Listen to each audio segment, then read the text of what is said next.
Existe una creencia muy fuerte de que el polvo de la tumba de San Juan, cualquier partícula, incluso la tierra de este suelo, el polvo de las columnas, es capaz de realizar curaciones.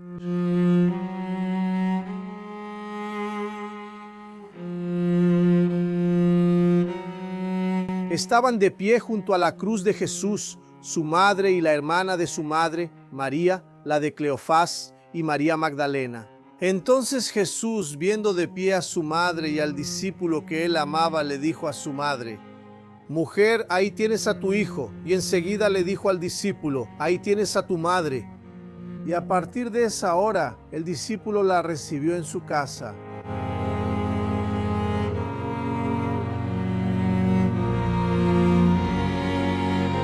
¿Qué nos cuenta el Evangelio sobre la preocupación de Jesús por el futuro de su madre? Es fundamental para entender el viaje que vamos a hacer ahora, por el tiempo y por la antigua ciudad de Éfeso, en lo que un día fue Asia Menor y en lo que hoy es Turquía. El especial de hoy es para que investiguemos a fondo la historia del apóstol Juan.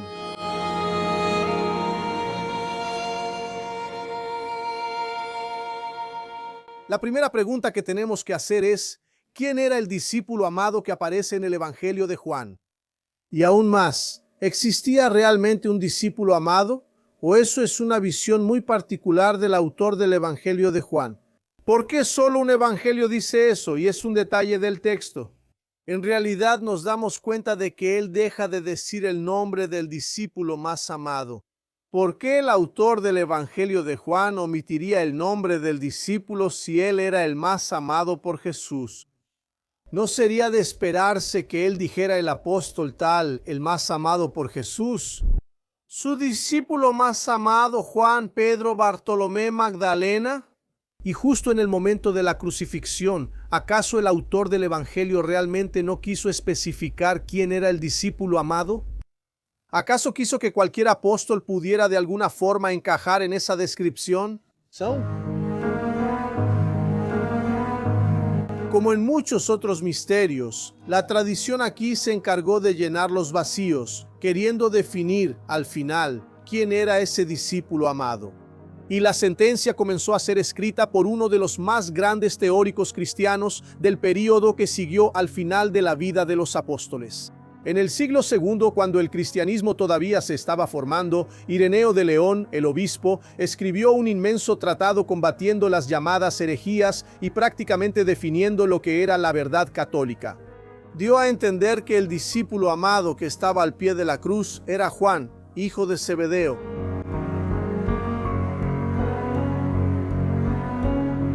Pero ¿por qué no podría ser Pedro, el apóstol más cercano a Jesús en todo su camino? Y de hecho, era Pedro quien hospedaba a Jesús en su casa en Cafarnaúm.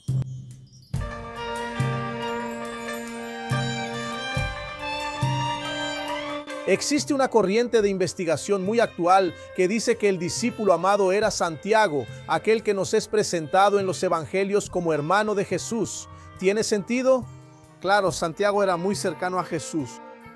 Sin embargo, él se hará cargo de la congregación en el momento siguiente a la crucifixión. La investigación histórica nos muestra, y hay muchos documentos que lo comprueban, incluso textos apócrifos que ya han sido usados por la Iglesia. La investigación nos muestra que, prácticamente al día siguiente de la crucifixión, Santiago va a asumir el mando de la congregación de los seguidores de Jesús. Es él quien va a guiar al rebaño. Entonces tendría sentido que un líder político que sabe que va a tener una misión importante se arriesgue a ser arrestado en el momento de la crucifixión de Jesús. No hay ninguna mención de la presencia de Santiago en la cruz, ninguno de los evangelios habla de eso, ni de ningún otro hombre de hecho. ¿Por qué Santiago? Aquel que va a asumir la congregación al día siguiente se pondría en peligro, poniendo en riesgo toda la misión de Jesús. Es muy poco probable. Y por último, hay todavía otra posibilidad: Lázaro.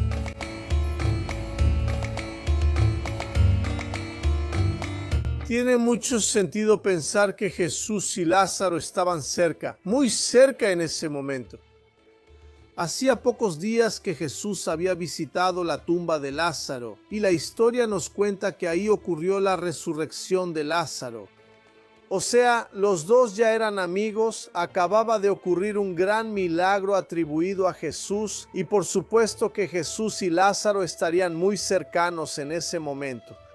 Más que eso, Lázaro tenía una casa, tenía familia, perfectamente podría haber acogido a María. Ahora, no podemos olvidar que la resurrección de Lázaro molestó tanto a los judíos que dirigían el templo en esa época, molestó a los fariseos, que Lázaro había sido condenado a muerte. ¿Será que él aparecería en la crucifixión de Jesús en ese momento tan tenso? Es muy improbable. ¿Por qué no sería Magdalena el discípulo amado? ¿Porque era mujer? ¿Por qué no? Textos apócrifos, textos canónicos, muchos textos nos muestran la cercanía de Magdalena con Jesús, y es el propio Evangelio de Juan el que nos dice que Magdalena fue la primera testigo de la resurrección. ¿Por qué no Magdalena? Déjame releer el pasaje del Evangelio cambiando solo algunas palabras. Estaban de pie junto a la cruz de Jesús su madre y la hermana de su madre, María, la de Clopas, y María, la Magdalena. Entonces Jesús, viendo a su madre y a la discípula que él amaba allí de pie, le dice a su madre. Y tendría mucho sentido pensar que el autor del Evangelio no mencionó el nombre del discípulo amado porque acababa de hacer referencia a ese discípulo, que sería la discípula Magdalena. Es una hipótesis, siempre será una hipótesis, no vamos a tener certeza, pero los indicios están ahí. Podemos seguir el camino que queramos o seguir el camino de la tradición que dice que el discípulo amado era Juan.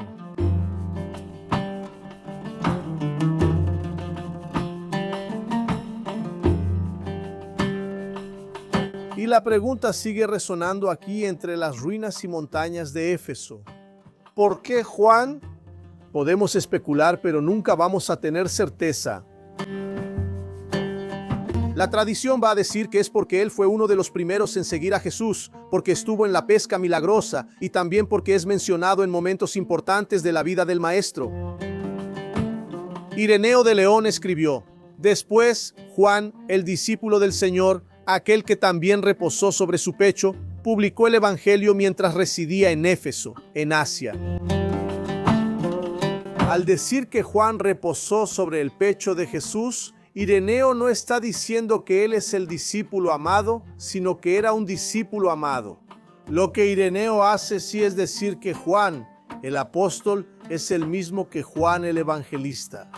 Y eso lo veremos más adelante. Pero Ireneo fue solo el primero en abordar este tema, que más tarde fue evolucionando hacia la idea de que Juan, el apóstol, era el discípulo más amado. Un siglo más tarde, alrededor del año 300, el obispo e historiador Eusebio de Cesarea reafirmó que el apóstol Juan fue el autor del Evangelio, que vivió en Éfeso y escribió tanto el Evangelio como las cartas que se le atribuyen. Por ese tiempo aún vivía en Asia Menor el mismo a quien Jesús amó, el apóstol evangelista Juan.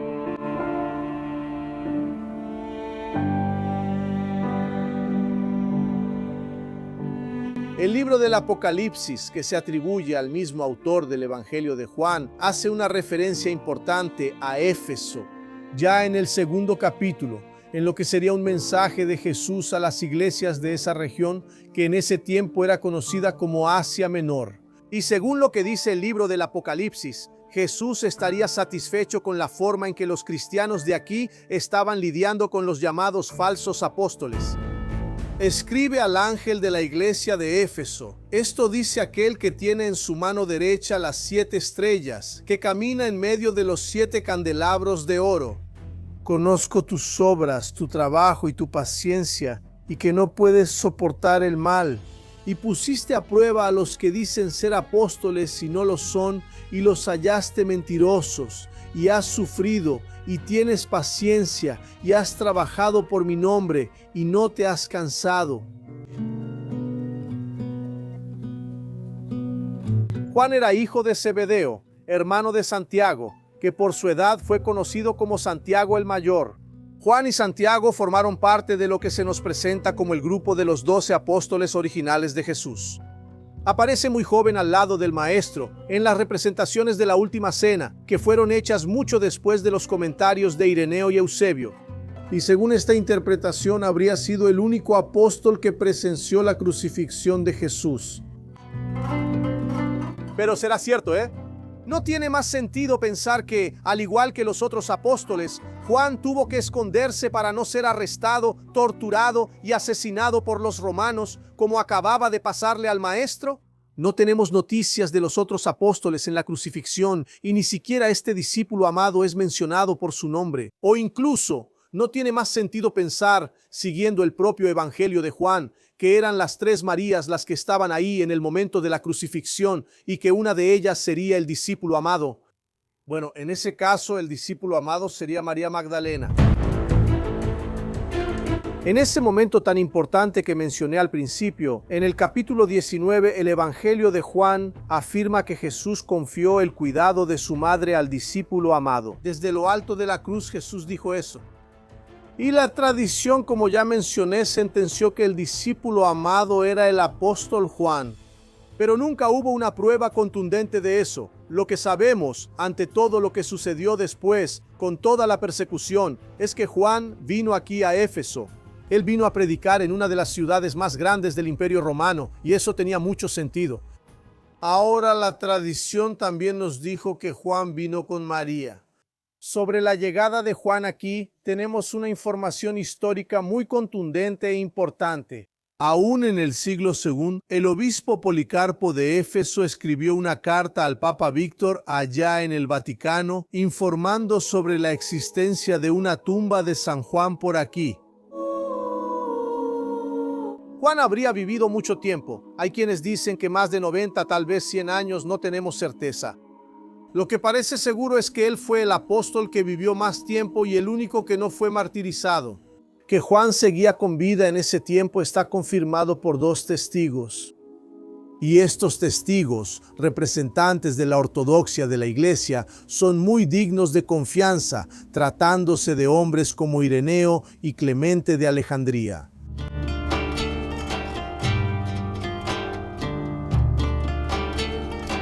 La Basílica de San Juan, en Éfeso, fue construida en el siglo VI durante el reinado del emperador Justiniano I, uno de los más cristianos de la historia. Eso fue alrededor del año 548 después de Cristo. La basílica fue construida donde la tradición decía que estaba la tumba de Juan. Este es uno de los lugares más sagrados aquí en Éfeso para los cristianos. Tal vez pueda decir que es el más histórico, porque tenemos referencias muy antiguas a la existencia de una tumba de San Juan aquí en esta región donde fue construida la basílica. La placa dice San Can in Mezare en turco, que significa la tumba de San Juan. No podemos afirmar con certeza que este era el lugar exacto. Es posible que se haya elegido un lugar simbólico en el centro de la basílica. Pero tenemos información histórica de que ya en el siglo III sí existía aquí una tumba de San Juan, una tumba del apóstol Juan. La tumba de San Juan, primero en una pequeña iglesia ya en tiempos de Constantino, después en una basílica inmensa y hoy en las ruinas de esa basílica. No hay otro lugar ni otro apóstol que nos haya dejado una tumba de manera tan evidente, tan documentada históricamente.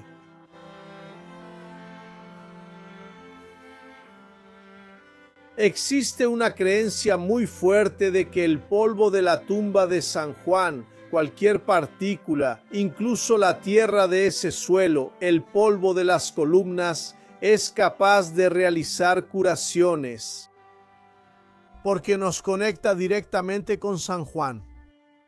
Entonces mucha gente viene aquí queriendo tocar estas columnas, tocar el mármol, llevarse aunque sea un poquito de ese polvito a casa, pensando en curarse. Mi petición es por una curación espiritual en el mejor de los sentidos. Paz espiritual. Paz espiritual. Para todos nosotros. qué tal te está gustando este video?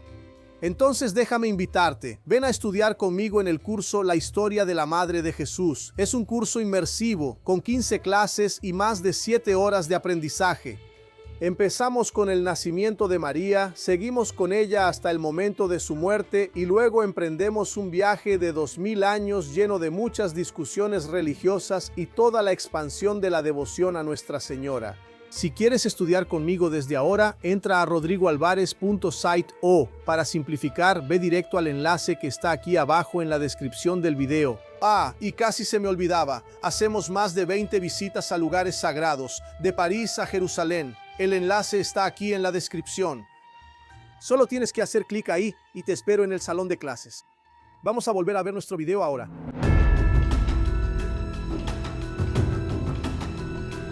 Es increíble pensar que todo esto estuvo siglos y siglos bajo tierra.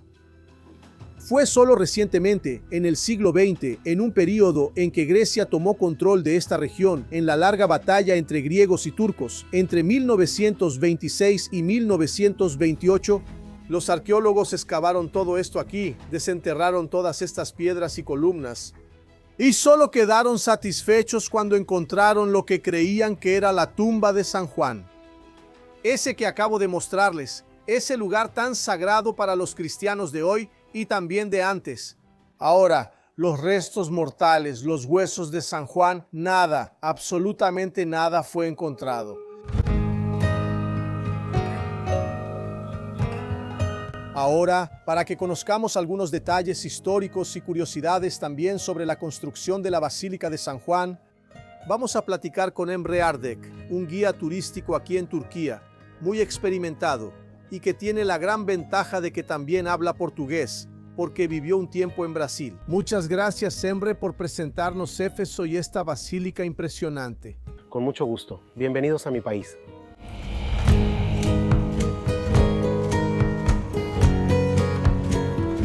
Emre, cuéntame un poco sobre la construcción de la basílica. Aquí en la Basílica de San Juan vamos a ver algunos detalles, como por ejemplo la arquitectura bizantina.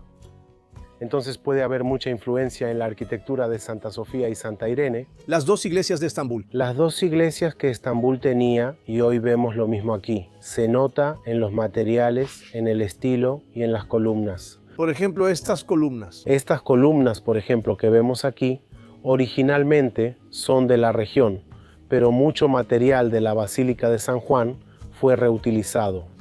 ¿De dónde? Del templo de Artemisa. El templo de la diosa Artemisa, diosa pagana. Sí. Sí.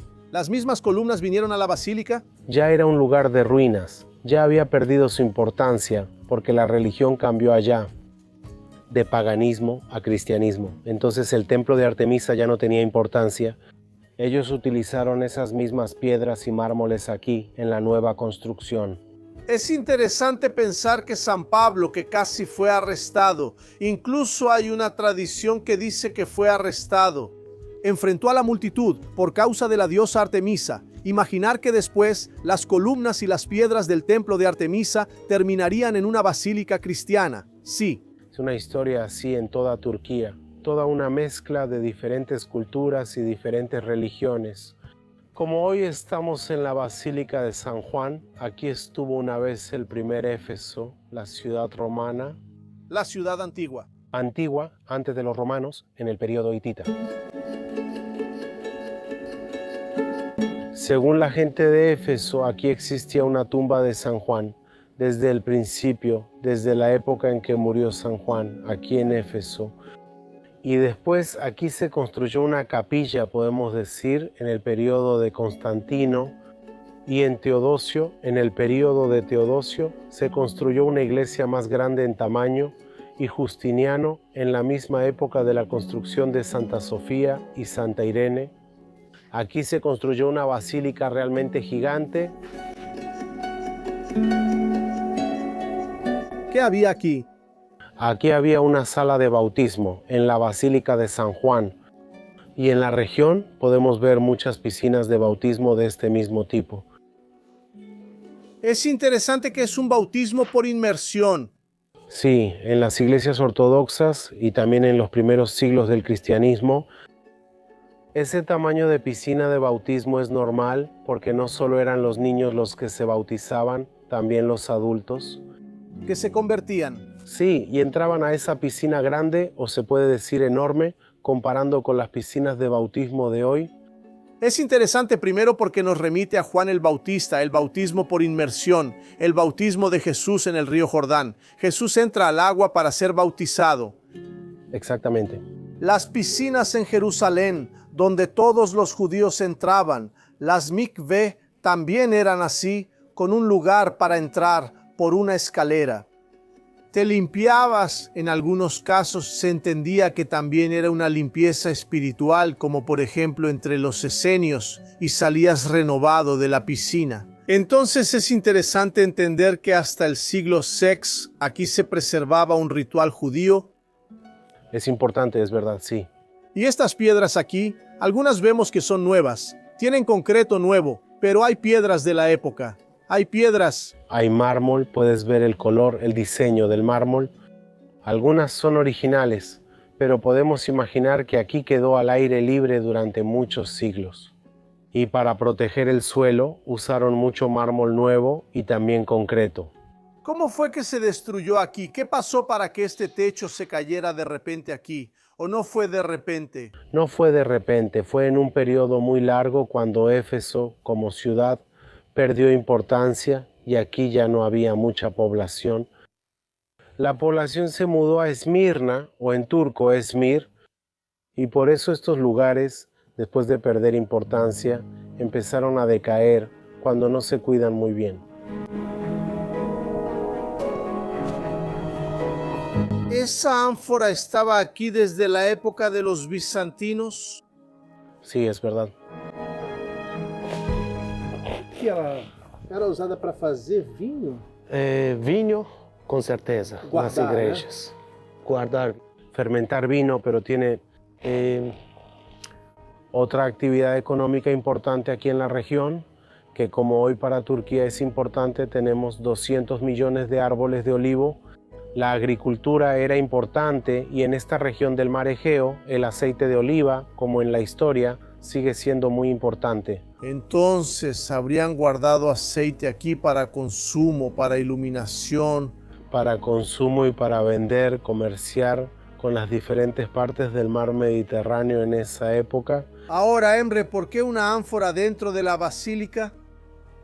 Porque ellos también tenían necesidades diarias. Porque ellos tenían una vida aquí, como podemos imaginar, como un monasterio. Había personas viviendo aquí. Ellos tenían necesidades de comer y preparar comida y todo. Por eso había olivos aquí.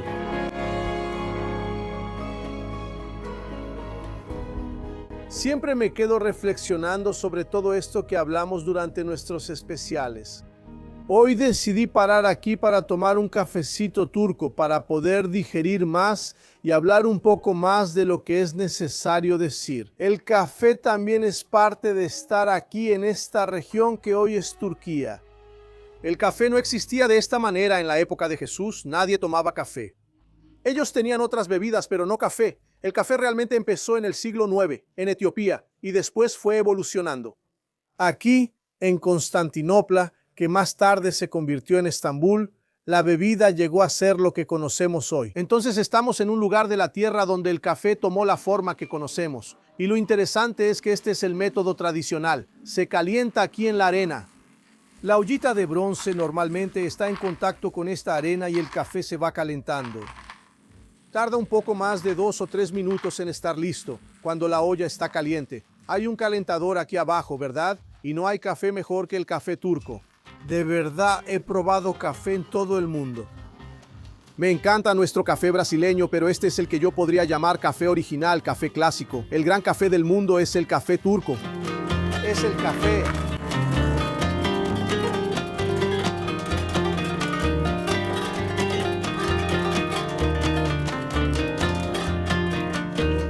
¡Qué cosa más maravillosa este café! Algo único. Algo único. Es un privilegio tomar este café aquí, después de reflexionar tanto sobre la historia del apóstol Juan, de lo que un día fue Grecia, luego se convirtió en Imperio Otomano, primero bizantino, luego otomano, hoy es Turquía, con toda esa tradición de café que cobró fuerza aquí. No existe ningún café en el mundo que pueda compararse con este. Créeme cuando te digo esto. Si no has venido a Turquía, si algún día puedes venir y probar este café, vas a entender de lo que estoy hablando. También ya les hablé de este pasaje aquí. En ese tiempo todavía vivía en Asia Menor el mismo a quien Jesús amó, el apóstol evangelista Juan. Y ahí seguía dirigiendo las iglesias, después de regresar del destierro en la isla de Patmos. La isla de Patmos es una isla griega que está aquí cerca. ¿Y de dónde viene el evangelista, el autor del Evangelio? Hoy en día, casi hay un consenso entre los estudiosos de que el autor del Evangelio es Juan de Patmos, que vivía aquí cerca de la isla griega, en una isla griega.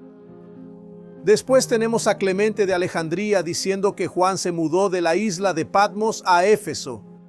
Desde aquí solía partir cuando lo llamaban incluso hacia las regiones paganas vecinas, con el fin de, en algunos lugares, establecer obispos, en otros, levantar iglesias enteras y, en otros aún, ordenar a algunos de los que habían sido designados por el Espíritu Santo. ¿Qué podemos decir? Históricamente sabemos que ya desde Ireneo surgió la unión de los dos personajes históricos, Juan Evangelista con Juan Apóstol. Cuando dicen allá atrás que hay un Juan enterrado aquí, cuando hay un comunicado de aquí de Éfeso para el Papa Víctor diciendo que hay un Juan enterrado aquí, se refiere al apóstol Juan. Pero sabemos que en ese momento ya está habiendo una mezcla entre los dos, Juan Evangelista y Juan de Patmos. ¿Será que son el mismo al final? ¿Será que solo existió un Juan? ¿O son dos, el evangelista y el apóstol? La investigación más moderna, los estudiosos de nuestro tiempo entienden que eran dos, Juan de Patmos y Juan Apóstol, porque el texto es posterior, posiblemente escrito en el año 120. Difícil que Juan haya vivido tanto tiempo, pudo haber vivido, por eso mucha gente dice que vivió hasta los 100 años. ¿Cuál es la verdad histórica?